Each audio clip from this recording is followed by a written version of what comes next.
Hey guys, I am here today to talk about selling season. It is coming, and this is what a dork I am. Every time I think that in my head, I start singing the Game of Thrones theme song, like "Winter is coming." Da, da, da, da, da, da, da, da, da, da, da. If you haven't seen Game of Thrones, I totally recommend it. The last season sucked because they didn't answer hardly any questions, and it just went by so fast. And you're just like, "What the crap is going on?" Otherwise, super great show. I recommend that. But anyways, let's get to why we're here today. That's talking about selling your house. A lot of people were they wanted to sell. They didn't necessarily want to sell and then buy because interest rates were so high this past year. And with interest rates going down, I do see a lot of people wanting to put their homes on the market again and like follow through with their plans that they had the previous year. So if you are considering selling your home, these are some steps that you want to take to make sure that your house is ready for sale.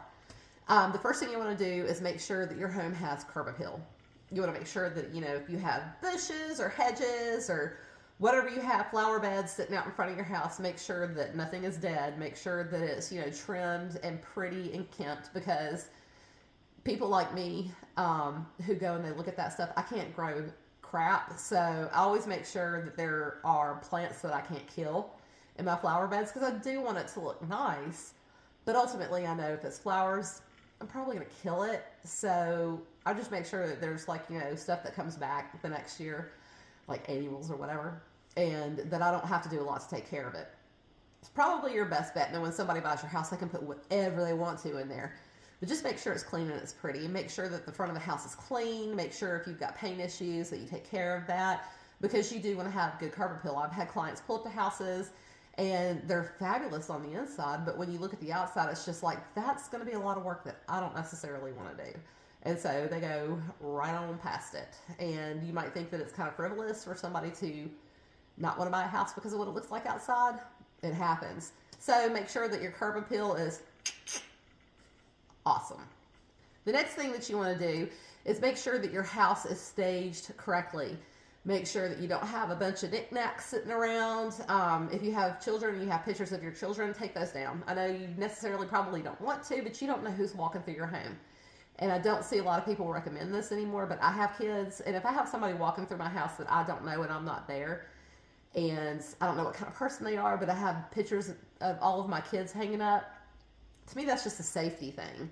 So if you do have family pictures, I would recommend taking those down. Also, concerning safety, this is Tennessee, a lot of gun owners in this state. Put your guns up, lock them away, hide them. You don't know who's walking through your house. You don't know what's going to happen. So 9 times out of 10, it's not a big deal, but you don't want to have your guns out. So put your guns away. The next thing is you want to make sure that your home is staged right. Make sure that your furniture is far enough away to make your rooms look like they are big. You don't want to put all your furniture together and make the outside edges of the room look bigger. That'll actually make your room look smaller. So stage your couches and chairs where your TV's at in the most ergonomical way that you can, that makes the room look bigger. Same thing goes for your bedroom. Just make sure. I don't know what it is, guys. It's a feng shui thing, maybe. I don't know. But if you have your bed facing the door when you walk in, that's what people prefer. So make sure your rooms are open, make sure they're clean, make sure in your kitchen you don't have a ton of stuff on the counters, because people who come in that are big cooks look at the countertops and they're just like, oh my gosh, this is so much counter space. Look at all these cabinets. I could cook a 5-course meal here or whatever. That's obviously not me because I don't cook. And well, I cook, but it's just easy stuff. But people do base their opinions on the kitchen. So make sure that your kitchen is very neat and clean and tidy. If your house is neat, clean, and tidy, then it will give buyers the idea that you have cared for your home and that you have not just let miscellaneous things go to pot. That brings me to my next thing. You may want to consider having a home inspection done before you list your home.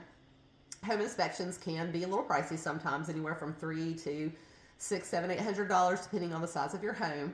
But if you have a home inspection done, you can find out what is wrong with your home that could be potentially found when somebody puts a contract on it and has a home inspection done, and you can have those things fixed. You can also use it as part of your own marketing packet wherever you choose to leave it in your home for clients to come through and look at. Hey, look, this is what was wrong with the home, and here's where we fixed it.